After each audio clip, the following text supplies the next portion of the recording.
क्या? Is it Ah, 7? Is it already 7? you are live now. You are live now, sir. Okay, thank you. Thank you.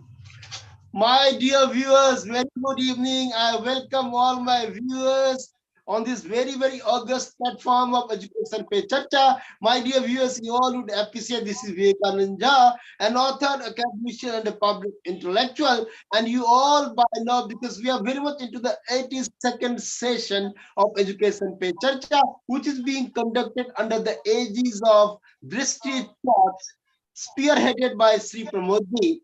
My dear viewers, you all would appreciate that education pe charcha is equivalent to educating the nation. And as I already said, it is going to be a mere reiteration or duplication that this happens to be the 82nd session of education pe charcha. You all would appreciate that, in education pe charcha, we keep on inviting the galaxy of achievers from myriad field of specialization. Therefore, in the process of continuation of the same, today, today I have invited one of the very illustrious achievers in the field of, from the field of coal management. He is an alumnus of Indian School of Mines, Dhanbad, and of course, with all such of with the means he is putting on several caps. And here goes his small introduction before the question answer session, means crops up. Dr. AMLENDU SINHA, former director of CSIR, that is Central Institute of Mining and Fuel Research, Dhanbad, an alumnus of Indian School of Mines. My dear viewers, we very much welcome Dr. AMLENDU SINHA ji. And today, as we progress into our show, we'll be able to unravel his versatile persona, and man with a very wealth of experience to his credit, especially in the area of coal management, and of course in the teaching, teaching for several years, teaching and researching for several years in totality. Here comes we welcome you, Dr. AMLENDU SINHA sir. We very much welcome Thank you you. on this platform of Education Pe Charcha. And here goes the first question.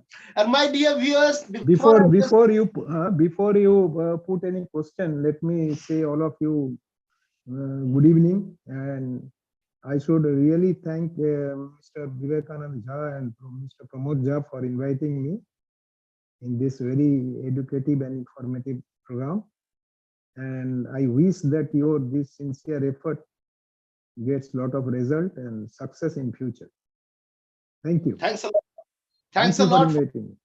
for this blessing, words of blessing, because man of your caliber, if he expresses his wishes for us, we take it with our head bowed down. My dear viewers, before I just start this very first question, it becomes all the more important and incumbent on the part as well to make an announcement that even in the past we have had the spectacular opportunity of hosting one of the very legendary achievers from the field of coal management, Sri Nirmal Chandra Jha, who presided over the destiny of coal management, or that is the Coal India Limited. He was the chairman cum managing director of Coal India Limited, and it is the second time we are privileged enough to host another illustrious professional from the coal management, that is our very honored guest, Dr. AMLENDU SINHA ji. Sir, here comes the very first question to you. Walking down the memory lane, if you could take a peep into your childhood days, sophomoric years, and share some of the details of details till your graduation level by way of anecdotes. Kindly not before joining Indian School of Mines, because Indian School of Mines questions will come later. Your take now, please, Dr. It's down the memory lane. It's I have to recall many things. I was not prepared that you will ask me such a difficult question. But the thing is that I did my initial schooling in Dhanbad, and then after a few classes, after getting after the primary education, I went to Asansol Ramakrishna Mission, and there I really learned a lot of things. There I learned about the, what are the values, what are the Indian values, and how one should work in the line of Swami Vivekanand. And I am really thankful to you that you have also kept such a name. And you are a great disciple of Swami Vivekananda. And once you follow only a few saying of Swami Vivekananda, I think you get lot of energy and lot of motivation and encouragement to do things when the times are very difficult for you. This is what I learned. And of course in the school it is said, in the school you don't learn much, but what you learn is how to learn. That is the main I think purpose of going to school. Of anybody, I believe he should believe in that. He should not keep it in his mind that I go in the school and I learn everything. But if a good school will definitely teach you how to learn, how to understand what is being taught. That is the main purpose of a school, I believe. Of course, now the school standard and all this, the yardstick is different. Now we see that how many people got joint entrance, how many got medical. These are the yardstick. They may be the yardstick, but one should first know the values, the Indian values, Indian culture, how they are very strong. These are in my opinion. And I hope that in many schools are coming like that. They are in the character building. They are teaching yoga. They are teaching how to meditate, what is meditation, how meditation helps in understanding the things and have a patience. But the problem is that nowadays the people do not have much patience. But the patience always you have to have, and the thing you have to accept that you cannot stop the change. We in science we say now the change is the only constant factor. So these are the things we have learned, and it was a great time in that. I was in the hostel with so many friends, and they came from different sections of the society. Because in Ramakrishna Mission, the poor and the rich, there is hardly any scope to distinguish. The basic necessity, the basic food in the hostel is same, and your dresses are same. That time it was, and that time that was not any. Nobody used to try to understand who is poor, who is rich. That was not a measure of anybody's quality. Those are our days in school. Of course, things have changed. I don't know what are the things happening now. But once again, such discussions, thank you once again that you can you ask me such a preliminary question, elementary question, and I could say something. Thank you. Thanks a lot. Thanks a lot, sir. My dear viewers, it becomes very important here that whatever distinguished guest has tried to articulate about great Swami Vivekananda, I would like to emphasize here as to what great Rishi Aurobindo talks about Swami Vivekananda when he says that Swami Vivekananda was the collective consciousness of Bharatvarsha. And here it becomes very important for me to recall the very important book, that besides the books written by Swami Vivekananda, I have already had an opportunity of reading my teacher as I saw him. My sister Nivedita had penned a very comprehensive book on Swami Vivekananda, and there she writes that what sort of intelligent man, a brilliant man Swami Vivekananda was, that simply by reading few lines in the beginning of the page, he could make out all the content of the contents of the entire page. So Sister Nivedita was surprised that because at night she was giving a particular book to Swamiji just for reading, and early morning, he would just tell her that, oh, I just already finished that book. Do you have any other more book? Not. So Sister Nivedita was stupefied. At the same time, she became little bit suspicious that whether her guru was actually reading such a voluminous book or not. So she asked questions, random questions from inside of the book. And lo and behold, Swami Vivekananda could answer every single question that she was putting before him. That was the capability of a brilliant man called Naren Datta, who later transformed himself as Swami Vivekananda. The world knows about it, about his brilliant speech in World Parliament of Religions in 1893, when he addressed the American intelligentsia class, sisters and brothers of America, and straightway struck a deep chord within the American intelligentsia class. That is something we had to say on Swami Vivekananda, because our distinguished guest has had a moorings, in that of the teachings and philosophies of Swami Vivekananda, as what he articulated to all of us from this august podium of education Charcha. Thanks a lot, sir.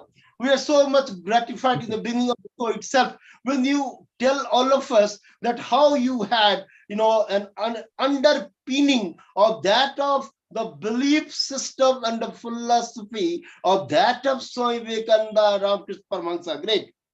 Coming straightway to the second very, very important question, because now the real question starts based on the profile that you set it across to me. You did your graduation, post-graduation, as well as PhD from that of Indian School of Mines. If you could kindly share the details from your graduation till your earning PhD, of course, by way of anecdotes. Your take on this, please. As far as School of Mines is concerned, that time it was not IIT. It was a School of Mines, and it was a very famous institute in the field of mining in the world. It was, if you know, School of Mines was designed as per the design of Royal School of Mines, the courses and all, everything. It started in 1926 like that. And when we entered, it was only there were very less students. Today, if you see, there are thousands, only a few students, and there are only 4 faculties that time. That time there was mining, petroleum engineering, applied geology and applied geophysics, applied geology and applied geophysics. These are the 4 faculties, and they were there. And there are 2 hostels. That too many rooms are vacant. And when we graduated, that was a bit disturbed period in this eastern part of the country. If you remember, in 1971, 72, there was a lot of Naxalite movement. And mostly the people from Bengal used to come. They wanted to leave Bengal that time and come to this part of the country, and nearby country which are not disturbed. And so initially it was a bit difficult. But culturally, Ramakrishna Mission and School of Mines, they are altogether different. Initially you have some ragging and all this, those things happened. And it was after that everybody became friendly. And to me, if you say, initially I found it a bit difficult to understand what is going on, because the subjects are totally mining, geology, they are not taught in the school. And of course, physics, chemistry, mathematics, they are taught. But the level in the Indian School of Mines was very high. And so we had to put in a lot of effort to get, acclimatized with that and get, conversant with whatever they are teaching. And a professor definitely teaches in a different way than a school teacher. And anyway, those are the initial difficulties, hiccups. And then gradually you adjust. And then, initially mathematics, physics, I was feeling it very difficult how to cope up with that. But first year, second year, and after that, of course, we have gone back to our core subjects. Our core subjects were geology and mining. So that is what we did. And 5 years we had a time there. And in school you never thought about career, but once you are in the college, especially once you go to the third year. That time it was a 5 year course. And you are in the fourth year, fifth year, you always think about what will happen, what is my next. Then, these are certain level. There are certain level of uncertainties, what to do and not to do. And these subjects we have taken, it's okay, but we are had it been physics, chemistry, mathematics, we knew, but these are all unexplored for us. So we thought we used to see our seniors, what they are doing and how they are doing. And gradually, after doing my post graduation in the applied geology, then there was some MTech started in the course. So I took up MTech in mineral exploration. Mineral exploration, I should not explain what is taught there. It's really a specialized thing in the wherever when you go in the undergraduate, there is mainly you are taught the basics. What is geology? How is geology useful for mining? What is mining? What are the major difficulties in mining? Then in the schools, when you are in the undergraduate, I took training in 2 mines. One is one is your Kolar Goldfield, KGF. Now there is a movie also on that. KGF, Kolar Goldfield, BGML, that was BGML, Bharat Gold Mines. And it was a very deep mine. And it's a lifetime experience. Then I was there for a month. I saw what is gold, what is the real gold. There used to be a gold brick, gold brick. And when they used to come out, there were a lot of police guards and all this. And I saw how difficult a mine can be, how difficult a deep mine is. It is hot, it is. Then I took, of course, in iron ore mine. These gave us the preliminary, ideas about mines. Subsequently, after MTech, when I was doing MTech, and after completion, then I got the call from CMRI, and after that I got an offer and joined. But I did PhD at a later stage. After being in CMRI, then I could understand, once you are in research, you must do PhD. Our seniors used to say that in a research institute, doing PhD is no qualification, but not doing PhD is a disqualification. So that was the saying, So now I could understand why they said, because in the field of research or teaching, this is a basic. I will say this is the basic qualification. If you ask me what is the difference between MTech, BTech, and PhD, again I will say that in PhD you really learn how to prepare a document. That is the main thing you will learn. Your findings, your discoveries there. Apart from, you must know how to prepare a research document. And that many people who have a lot of qualifications and haven't done PhD, they find it difficult. This is what is my overall learning.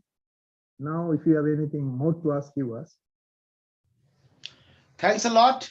In fact, you you just with all sort of candidness, you try to chalk out your trajectory, how you went to school, Indian School of Mines. Now it is Indian Institute of Technology, of course. My dear viewers, in this context, I would like to mention a very important fact. Mr. Or Sri N.C. Jha, who presided over the destiny of Coal India Limited, had informed me once that when IIT was supposed to take over this Indian School of Mines under its very umbrella, the Alumni Association of Indian School of Mines had vehemently protested against any because they wanted to maintain the autonomy of Indian School of Mines, and that is why they vehemently resisted any such forcible imposition from that of Indian Institute of Technology. I too stand in solidarity with that very cause, despite the fact that such a cause, ultimately got eroded or got melted away, because finally Indian School of Mines Today, it is very much, it has become an integral part of Indian Institute of Technology. But I think it was a justifiable cause that it should have maintained its own autonomy as that of Indian School of Mines, not being under the banner of that of IIT. That should have been the, the That's rational. okay. Can I say a few words when you are saying that? If you have completed, then only I will say my view. Please, sir. Because that time Jha Sahab is my respected senior, and I have a lot of respect for him. We often meet in the different meetings of MGMI, and he has done, he has achieved a lot in his life and done a great work for the coal mining. But the thing is that, I was with the executive committee and general, another committee, forgot the name of ISM. And I couldn't understand the pulse. The thing is that, you see, we are ex-students. They came to me also. They said, let us go to Delhi and you please vouch for us that you make it at IIT. I said, what is the use of my going? If I go, what will happen? The concerned minister will ask why you have come. You are a director. In School of Mines, you have studied and you have become a director. Why are you asking for IIT? I said, I will never go and say. I will never say that it becomes IIT. But what I could understand the pulse inside, all the teachers, all the students, we are ex-students. We have already got our branding. They were all in favor of IIT. So I thought it's when they are asking, the teachers will have a better life, the teachers will have a better retirement, and the students, they will have a IIT stamp in their certificate. That is what has happened now. Because I stay very near IIT Dhanbad. I mean, today I went inside. I went to meet some professor. There, this group of students, they are very happy that they are studying in IIT. That is what has happened now. Of course, what you are saying, you are very correct. That should not have been converted. Because this was the only mining branch. But now there are so many branches, and there are thousands of students, lot of sanctions. I mean, lot of funding. Those are the advantages of becoming an IIT. Retirement age is 65. Anyway, you can go up to 70. Those are advantages. So teachers and students, they both like. Okay. Thank you, sir.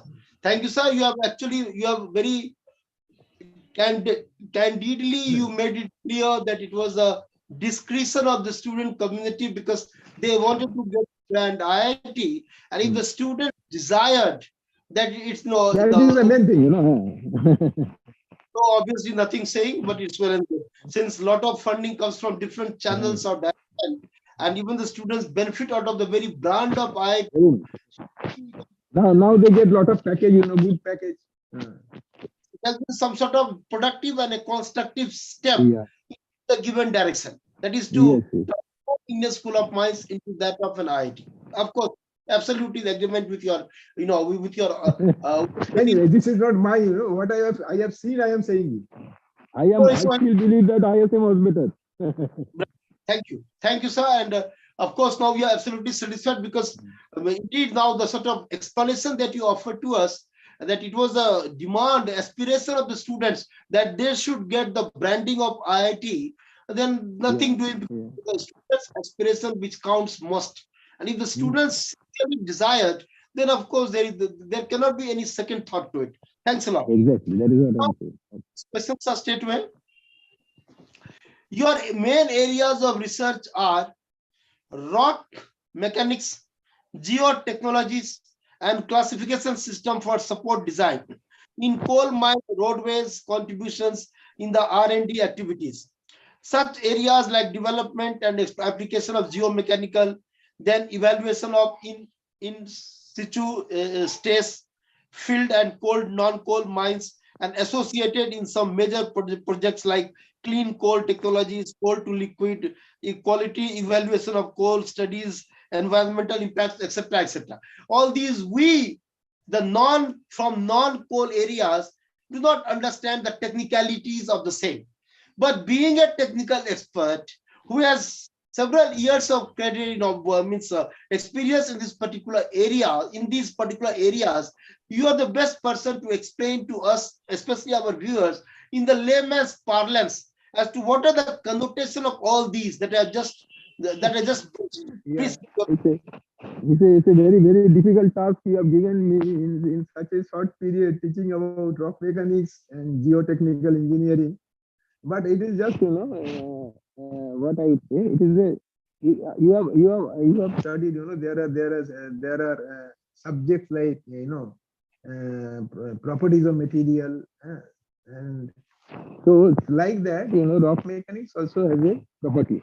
As a property, there are many properties in rock mechanics. Rock mechanics is not a homogeneous, rock is not a homogeneous material like iron, bar or cement, concrete. It is an inhomogeneous. And as far as disturbance is concerned, what we do in mining or civil engineering, we disturb the rock, we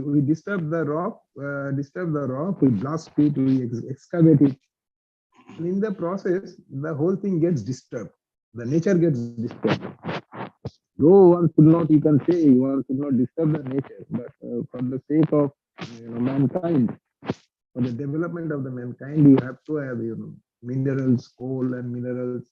You have to have civil construction, and accordingly, so while this is done, it often becomes very hazardous. Often become very, very hazardous. So what was our area of specialization, if you say, that you go to any opening, or suppose there is an opening you propose to do in future, see the surroundings, see, the boreholes. Boreholes are drilled. Boreholes, how to show you, there are boreholes which are drilled in below the ground up to 100 meters, 200 meters. And then you take out the core, the rock, the cylindrical rocks come out. Based on that, you study their strength. You say how stable the opening will be. Suppose you open an underground mining at a say 200 meter depth, and then you must know how much wide I should open. Now, for any purpose, mine has to open down 4.85 meter wide gallery. And if that becomes unstable, it often becomes unstable because of the rock may be very weak. So you have to support that. And it was our area of research, how to make it that rock stable. And it was a great challenge. It was a great challenge, and I have visited almost, I don't know, n number of mines. You say coal mines, you say metal mines. I have visited number of tunnels, hydroelectric power stations. Even that time we did work in Uri and Kargil, hydroelectric projects, and they are huge caverns. If you see an underground powerhouse, they are huge. Means powerhouses are very big. The machine hall, and how they can be supported, how they can be stabilized, and for that you need a lot of field studies. Just hold on, please, 1 minute. Just I'll silence this, please. So and the institute space, what is institute space? Institute space is a space in situation, in the field, in the virgin rock. What is the space? All these rocks which are, they undergo a lot of disturbances, geological disturbances. Like what happened? This is a nothing but it's havoc. What happened in Turkey? An earthquake.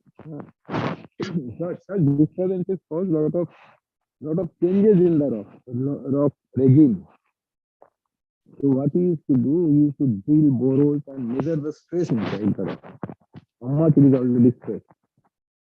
And based on that, we used to put it in the numerical models. There are numerical models where you can put it and see how it will behave when you do different openings of different size.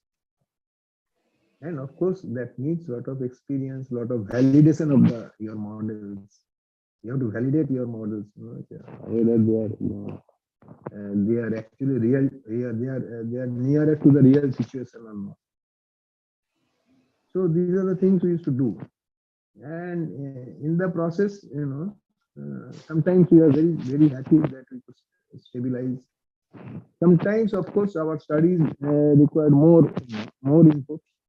So we have to revisit the areas and study something more and stabilize the areas. Apart from these, there are other important areas, you must have seen. Nowadays, lot of open cast mining. Majority of the coal is coming from open cast mining, almost 90, more than 90%. These open cast mines have their problem of their own because they are you create a opening of huge void and slope. And those slopes, because they are exposed to the nature, there is lot of rain water or anything. They often slide. And in the also you create lot of dump. When you excavate, whatever waste rock you have to dump it. Even creating a dump is a science. It is very serious science. So if you don't create a stable dump, it can close your mind because there are many accidents occurred in past because of dump failure. All this needs lot of monitoring, a lot of monitoring. There are every state of the art equipment available by which you can monitor that. But at the end of the day, I believe it is your engineering judgment. We cannot say this is the value and rock will fail. This is the value, but it is your engineering judgment. You have to see many other things and say that yes, now we should withdraw from this. Otherwise, it is some instruments they come, and say, okay, if you go cross this value, then you should come out. But that is not many times nothing happens. You lose your production, you lose your mandates. All mandates are there. People will sit idle to take them out. There are a lot of challenges. Yeah, these are the things. But those workings were really, we enjoyed it. There are those challenges. We went to very difficult. Even, there is a mine called Rampura Agucha. You may not be knowing in Hindustan. It is one of the largest open cast mines. I was there since day one. And now when I get the report, the mine is complete. Open cast is complete now underground. And I made a presentation somewhere. You see how the whole area changed. All people get job. Culturally they become different. They all become self-sufficient, and lot of allied industries come. All facilities come in the area, logistics, whatever. I say a mine can change a place like anything. Undoubtedly. Thank you, sir. Great revelations coming from our distinguished guest, because it is not somebody who is just speaking in air, but the man who had just grayed his hair, working for decades together. He is the best person to peddle, the insiders information, because he is an expert in that particular area. Thanks a lot, sir, for sharing in meticulous details about the various ins and outs, about the modus operandi of the coal mines. Thanks a lot.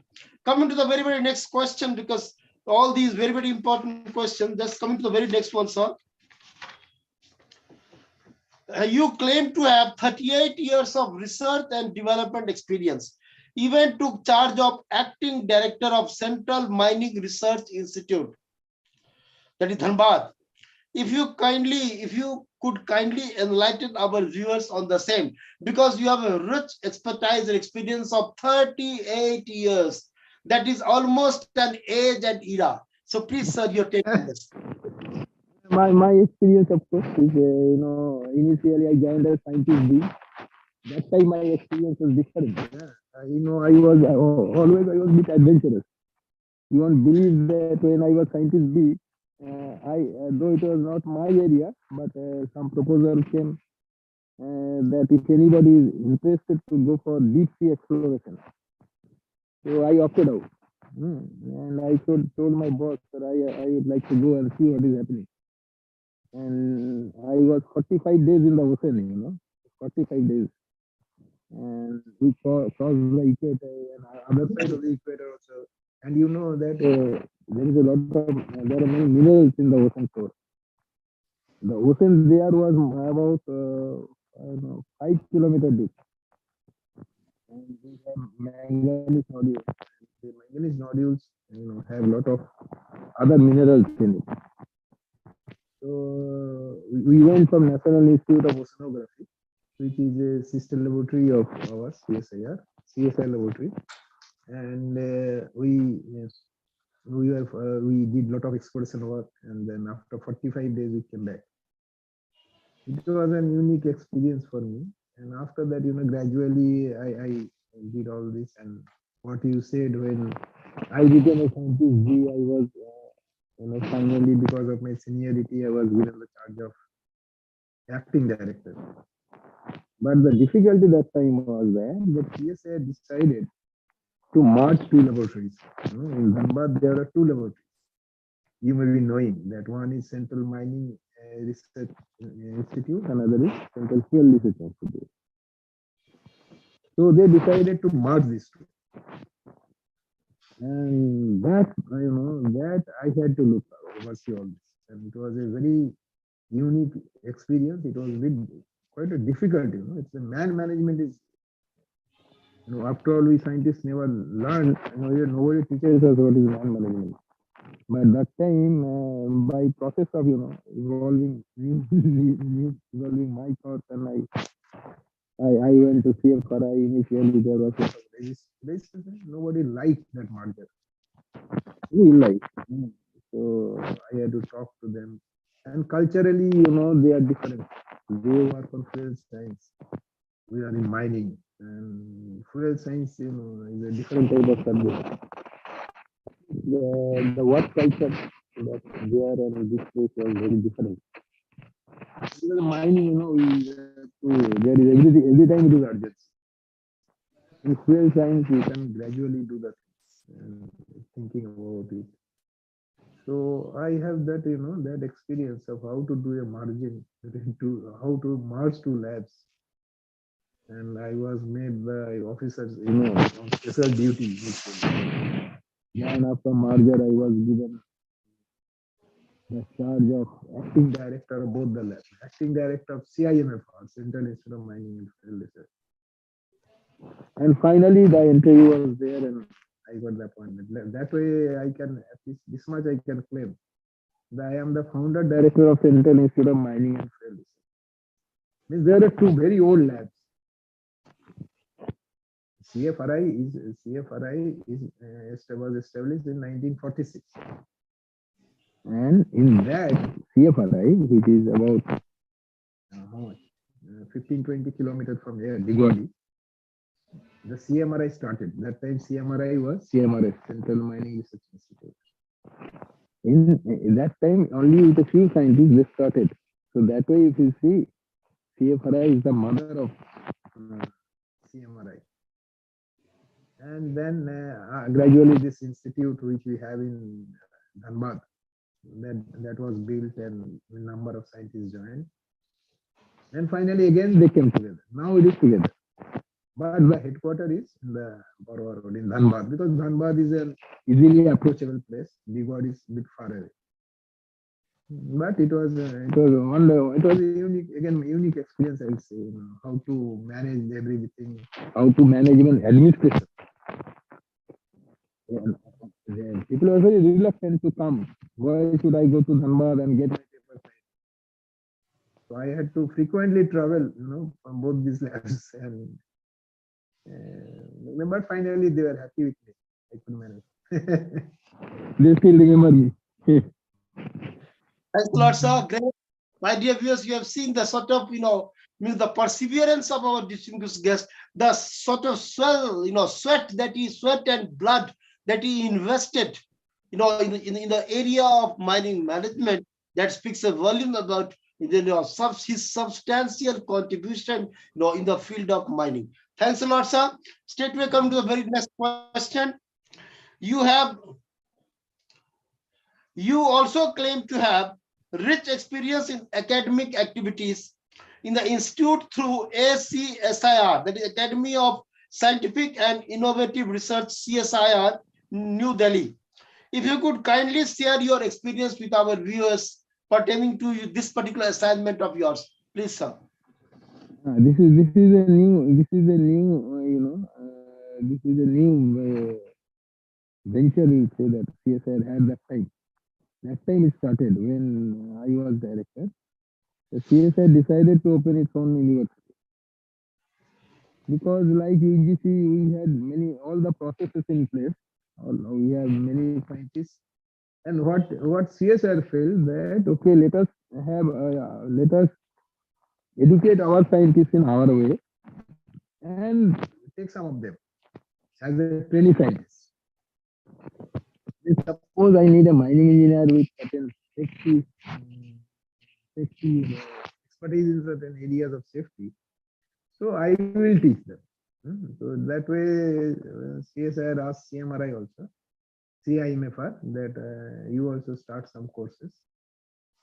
So initially we started MTech in mine safety engineering, and that went on for quite some time. But now I think they are only giving PhD. CSIR as an university can give PhD also. These were the acts of parliament. Everything has been had, and CSIR can also give degree.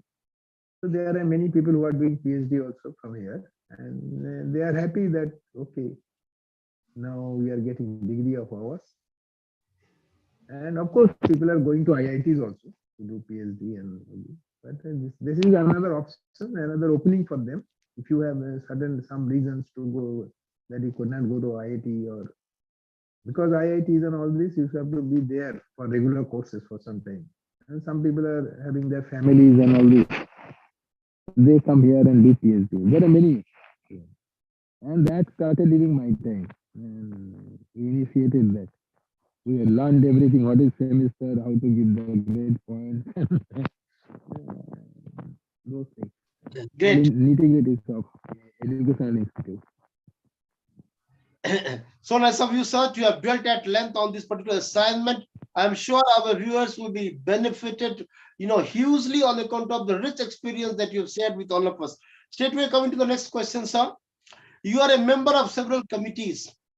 If you could enlighten our viewers on some of them, because what the sort of work, sort of functions that these committees usually discharge, and especially from the that of being a manager of coal areas, what pivotal role you played in those committees? Your take on this, yeah, please. Those committees were of had a different purpose, different reasons, which are found by the government of India, and their mandates were different, the terms of reference were different.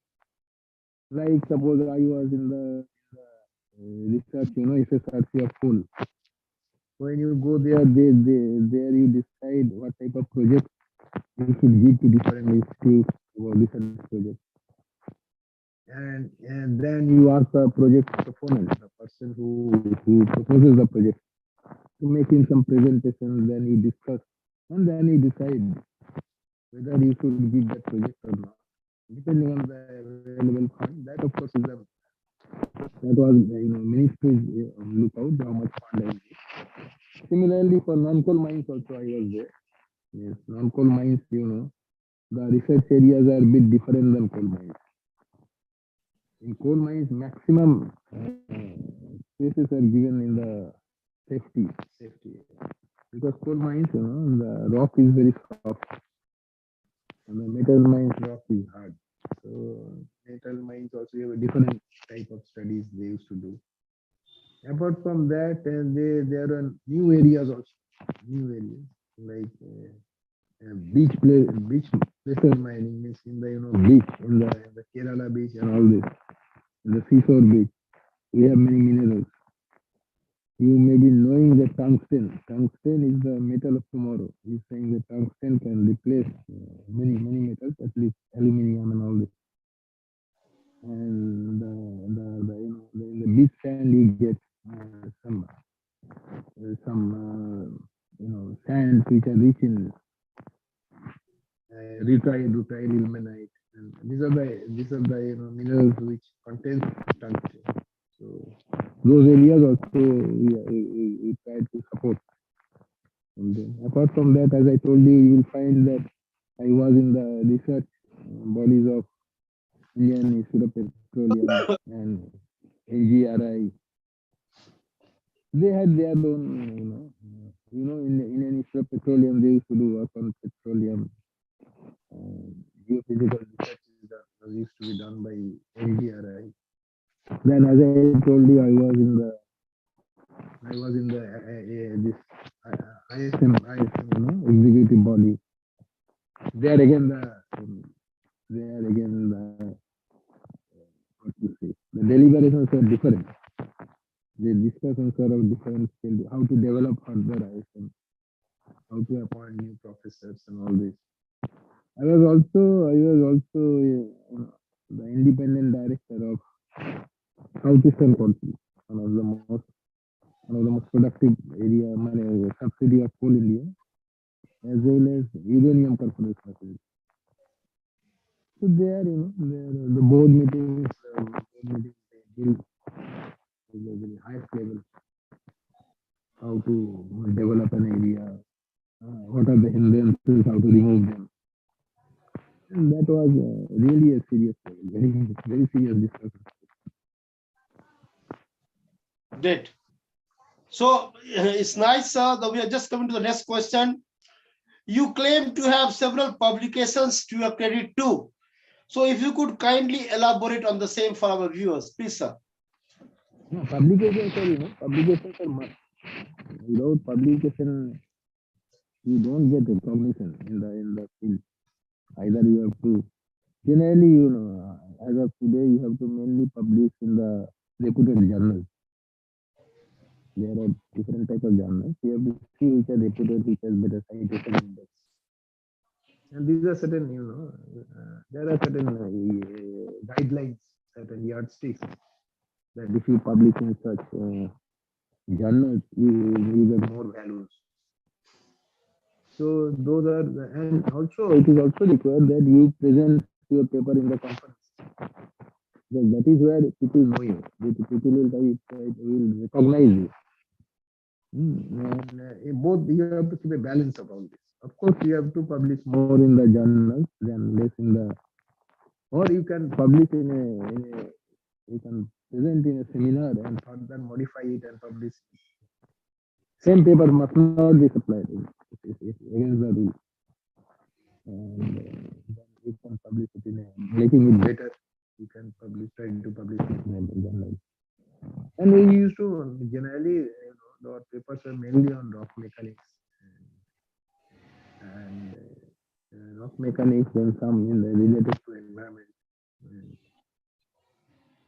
And there are many, I don't recall all of them. There are many different subjects. No, it's understood because we wanted you to drop some hints just to give an insight into all sort of research, all sort of publications that stand to your credit, and you have thrown some light on it. This is what exactly would suffice for our readers. I want to say one thing that till now I am very much associated with Asian Mining Congress. You have undertaken several, visits abroad. That is to United States of America, to name the few of them. United States of America, Germany, Canada, and so many different countries. If you could kindly enlighten our viewers on the same and how you benefited from those visits. If you could share your experience with our viewers. Actually, my first visit was, as I told you, my first visit was not in a country, but in the water, as I told you. The deep sea exploration, I didn't go anywhere, but I went out of the country, crossed the equator, and roamed around. My first visit was, Czechoslovakia. That time it was Czechoslovakia, Czech and Slovakia together. that country. And there also it was mainly what type of studies they do in the area of rock.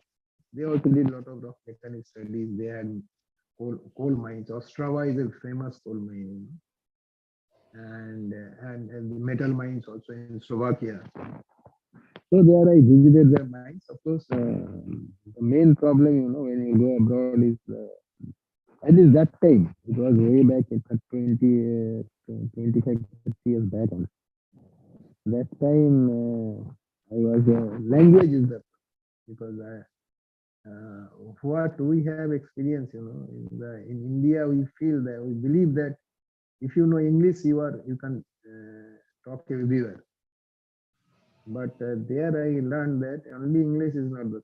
You should know Germany or French or Spanish.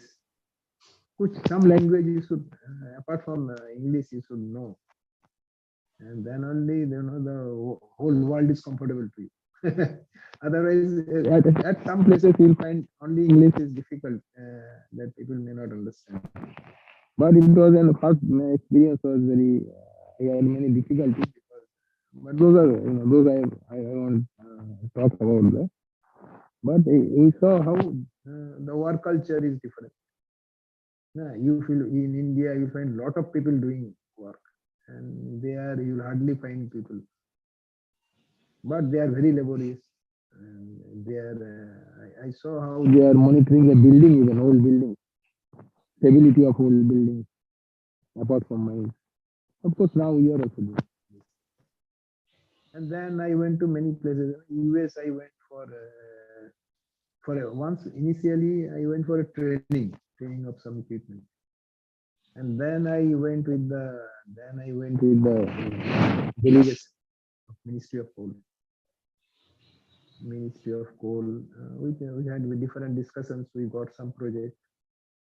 Then also visited, high wall mining, a new mining concept that came, and we introduced it. We introduced it in the sense it was done by the mine management, but we were the scientific partner, R&D partner, and for that we were awarded. We got the technology award also that time. So high wall mining is done.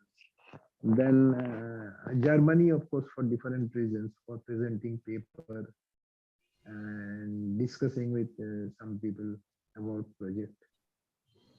Then I went to Czech Republic. Then there are different countries, they are mainly for the purpose of inviting them and then getting some projects. So we had a project with Poland, with Czech Republic, bilateral projects, and to get them renewed. Then once we went to some African country, Mozambique, because that time it was thought that India will have a lot of coal blocks in other countries. So we went whether there is a requirement to open a laboratory in the African country. But that time we found it is very difficult to open. We need a lot of investment, and return will be, you don't know. So there are different purposes, just like coal gasification for that purpose also. What I was saying you, now I am very much associated with Asian Mining Congress. Must have seen that I have written. And this time also I am the chairman of the technical committee. And so I am saying that because you will be webcasting it everywhere, whether that yes, people should join and attend the Asian Mining Congress and make it a grand success, because this is not the only, I would say, this is a major mining conference we are doing every 2 years, and of course many others are doing, but this is there is a body called Mining Geological and Metallurgical Institute. It is a very century old, more than a century old body, and I am their council member. So this is what I am actively doing now. Great, sir. Now to the last question, because we have been so prompt. I'm unable to hear you. Okay, good. I'm just coming to the last question. So, India, in fact, rather the whole world is moving towards the renewable energy from that of the traditional source of energy like coal. Now, the question comes, how, as an expert, you envisage the purported trajectory to be traversed by the nation from moving or from that of the traditional source of traditional basis of energy like coal into that of a renewable energy like solar energy or some other energy. So what is your take on this, please? Especially, I would like to remind you that Dr. Swapan Das Gupta, who was invited by Indian Institute of Coal Management in its annual, in its anniversary function as a chief guest to speak on a virtual platform, he had suggested about coal constitution of coal commission as a remedy, or you can say as a very as some sort of authority to come up with all sort of suggestions pertaining to the trajectory that the nation should follow, just for a switch over from that of the traditional source of energy into that of a renewable source of energy. What is your take on this, please, sir? No, you are very correct. It is it is the high time that we plan how to, and I think Dr. Swapan Gupta is a very learned member, and he knows it. He knows the government policies better. But we have to gradually shift from coal to non-coal, renewable or cleaner energy. We have to shift to hydrogen energy. Now you must see in this budget, they have sanctioned a lot of money for hydrogen, and of course, it will take time. The thing is that all our plants, all our facilities are all coal-based thermal energy. So it has to be very gradual shifting. Even then, we have to increase the production of coal. We have seen that Honorable Minister said that we have to go to 1 billion ton of coal to produce by say 24, 25, because to meet the local demand. It is of course we have to provide energy, clean energy, maximum clean energy to everybody.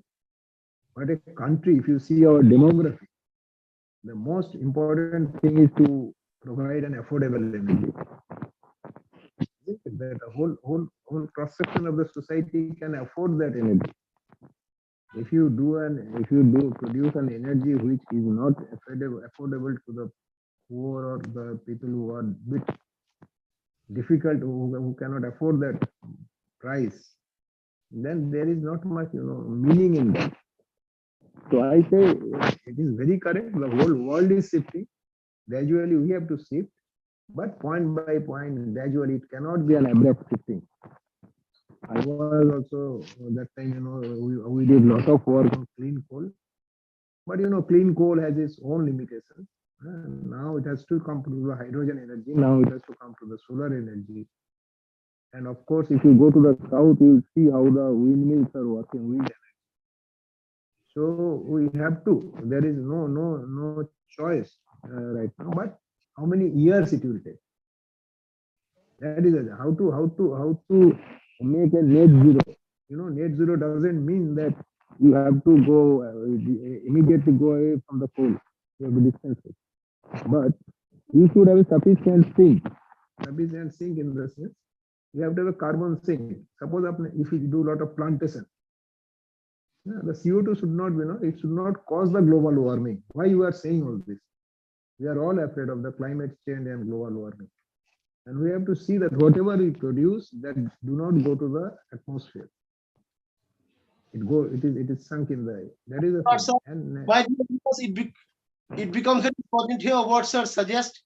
In fact, the same question I had put to Sri Nirmal Chandra Jhaji, who I already informed you was our distinguished guest, and he presided over the destiny of Coal India Limited way back in 2010-11. He was of the opinion, because I put the same question before him. He says, or he said, in course of direct interaction with me, that it will not be feasible at all for India to freeze, the production of coal. Even the switch over from that of because coal being a very substantive part of India's energy, even though the government of India might be under some obligation or commitment, I beg your pardon, but it would simply not be feasible for a complete cessation in terms of the cessation of production of that of coal, because Yes, Indian economy, substantially depends upon coal-based energy. yes, So yes, it you are would right. But government of India, you are right. Government of India also, this is a commitment to provide affordable energy to all. That right, you cannot do without coal right now. right. We haven't got the technology that will give a poor man energy without coal. So Right, sir. that I am sure government of India will never do anything like that. Great. Thanks a lot, sir. I thank you once again for such a intellectually scintillating session, which is so very educative for all the coal professionals and even for the non-coal professionals, because he has tried to explain to us, dissecting the terminologies in such a in simple parlance, in all sort of simplicity for the clarity of the understanding of such laymen like us. I thank you, sir, from the core of my heart. My dear viewers, before I invite Sri Pramodji to express his own opinion, to sum up today's, intellectual interaction between me and our honored guest today, it is important for me to make an announcement pertaining to our next guest, who happens to be a stalwart lawyer in Delhi High Court and Supreme Court, Sri K.K. Jha, who is going to be, our next guest on 11th of February, that is next Saturday. I am passing it on to Sri Pramodji for expression of his opinion. Pramodji, please, it is your take. Pramodji, are you there? बहुत बहुत धन्यवाद, बहुत बहुत धन्यवाद आदरणीय श्री आपको भी विवेकानंद धन्यवाद। जी और आदरणीय श्री अमलेंदु सर। विवेकानंद जी, आपने जो अनाउंसमेंट किया है अभी, वो 11 फरवरी को ही 11 फरवरी का अनाउंसमेंट कर दिया है, उसको करेक्ट करने की जरूरत है। Thank you, Pramodji. I am so apologetic for 11th March 2023. I'm sorry. Thank you, Pramodji, for correcting me. Please.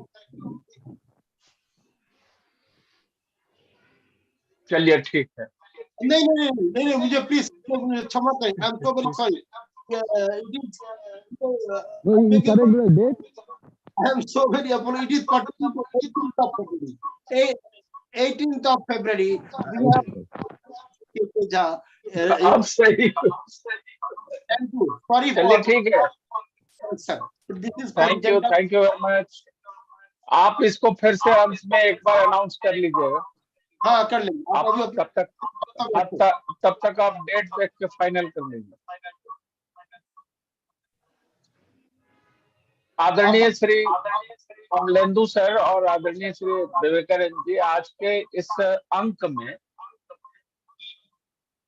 एक महान विद्वान पुरुष को सुनने का मौका इस राष्ट्र को मिला। हम लोग जितने लोग इस लाइव से जुड़े हुए हैं और जो लोग कालांतर में इसको देखना और सुनना पसंद करेंगे, उनके लिए बहुत ही लाभप्रद सेशन के रूप में यह होगा। मेरे समझ में 2-3 बातें बहुत साफ साफ आई कि ज्ञान और उसकी अनुभूति जब सहजता से, सरलता से व्यक्तित्व में समाहित हो जाता है, तो वो जो व्यक्तित्व निर्माण होता है, वैसे ही महान व्यक्तित्व के धनी आदरणीय श्री अमलेंदु सर जी हैं। इतनी सरल, सहज और सुंदर भाषा में इन्होंने अपने बाल्यकाल से लेकर के और अपने संपूर्ण कार्य की गतिविधियों का उल्लेख किया और बहुत ही सहजता से देश के बहुत ही महत्वपूर्ण पदों को की शोभा बढ़ाते हुए इन्होंने मानविकी के विकास की चेतना पर सदैव ठाकुर और स्वामी विवेकानंद की कृपा से सतत लगे रहे। आज का यह सत्र बहुत ही प्रेरणास्पद है, और न केवल इतना है, यह आशा को भी जन्म देती है। जैसा कि मैंने बातचीत के क्रम में सुना कि सर का जियो जो ब्रांच था, जियो टेक्नोलॉजी जो ब्रांच था, उसमें जो रॉक पर सर की स्टडी थी और रॉक के ऊपर जो सर की बात चल रही थी, तो मेरे मन में अचानक से बात जगी कि क्या केदारनाथ और जोशीमठ के जो भूस्खलन की स्थिति से जो वहां बहुत सारा गंभीर अवचेतनता मची हुई है, तो उस दिशा में क्या इस सरकार को कोई मार्गदर्शन देने का कार्य संभव है, ताकि सरकार उस दिशा में कुछ कार्य करे, ताकि वहां इस देश की महान साथी आदि शंकराचार्य के द्वारा स्थापित जोशीमठ, वहां उनकी तपस्थली, उसका संरक्षण संभव है, क्योंकि विज्ञान तो कुछ भी कर सकता है। दूसरी बात यह कि जो ऑर्गेनाइजेशन हमारे धनबाद में है, वह ऑर्गेनाइजेशन इंडिया का हेड ऑफिस के रूप में काम करता है। यहाँ 3 ऐसे ऑर्गेनाइजेशन हैं जिनके भारत के मुख्य कार्यालय के रूप में कार्य करता है। उसमें एक है डायरेक्टरेट ऑफ माइनिंग, DGMS, दूसरा है सिन्हा, उसका भी मुख्य कार्यालय मैं समझता हूँ धनबाद में है। और फ्यूल के क्षेत्र में और माइनिंग के क्षेत्र में बहुत ज्यादा एक्टिवली पार्टिसिपेंट है वो लोग। मुझे लगता है कि अभी के संदर्भ में निश्चित रूप से मार्गदर्शक का काम करे। एक बीच में एक रोचकर प्रश्न भी आया था, और वो बड़ा आह्लादित करने वाला प्रश्न था, क्योंकि मुझे प्रारंभ के दौर में आज स्मरण हो आया है, यह जो IIT से ISM को IIT की ओर कन्वर्जन में जो जाना था, तो बहुत सारे बच्चे ISM के मेरे पास आए थे। तो ऐसे ही बैठक चल रही थी और मैंने स्पॉन्टेनियसली उनसे कहा था, ये पहली बात थी 2011 की, जिसमें एक बैठक नीचे कर रहे थे और एक पूरा बैच IIT ISM से मेरे पास आया था, और हम लोग कुछ योजना कर रहे थे। उस योजना में मैंने ये बात रखी कि आप विद्यार्थी हैं और धनबाद को एक IIT चाहिए। प्रमोद जी, हाँ सर। हेलो प्रमोद जी। हाँ, आप मुझे सुन रहे हैं? हाँ, अब आ रही आवाज। तो उन लोगों ने मेरी बात स्वीकार की और एक आंदोलन की रूपरेखा बनी, और उसमें मैं नहीं था, लेकिन जो रिजल्ट आया, लेकिन उस समय मुझे ये पता नहीं था कि इसके पूर्ववर्ती छात्र के मन में ये था कि इसकी ऑटोनॉमस स्थितियां बनी रहे। बहरहाल अब तो इस धनबाद के पास IIT ISM है, और मैं अपनी उससे शुभकामनाएं देता हूँ। 2 महापुरुष बैठे हैं। आज जो हम लोग बातचीत को ट्रांसक्रिप्ट कर सकते हैं हिंदी में, एक छोटी सी बात में ट्रांसक्रिप्ट कर सकते हैं कि अपनी अध्यावसायिकता से अपने अंदर कितनी सूक्ष्मता से परिवर्तन किया जा सकता है, किस सरलता से जीवन को जिया जा सकता है। इसके उदाहरण के रूप में इस देश में अमलेंदु सर अभी हमारे बीच में हैं, ये हम सबका सौभाग्य है। उससे सीखा जा सकता है, उससे आगे बढ़ा जा सकता है। मैं समझता हूँ आज के सत्र के लिए इतना ही। आप सबों का बहुत बहुत आभार, धन्यवाद। अब मैं विवेकानंद जी से चाहूंगा कि वो अगले कार्यक्रम की सूचना दे शुद्धता के साथ, और आज के इस कार्यक्रम को विराम दे। धन्यवाद। Thanks a lot, Pramodji. My dear friends, I am so much thank. I express gratitude to Pramodji for just taking our Hindu. And of course, I definitely thank our beloved guest, Dr. AMLENDU Sinha ji, for illuminating us today. And last but not the least, I'm extremely thankful and absolutely gratified with the support also coming from our viewers from the different parts of the world for the also patronage that they are extending to us. That is what makes this program viable. My dear viewers, on 18th of February, we have another very important Chalmers lawyer, Sri K.K. Jha from Delhi, who will be our guest on Education Charcha. That is on next Saturday, 18th of February. With these words, I return you to the studio with a commitment to be back again on next Saturday at the same time at 7 p.m. Thanks to all of you. Thanks. Thank you. Thank you. Thank you. नमस्कार।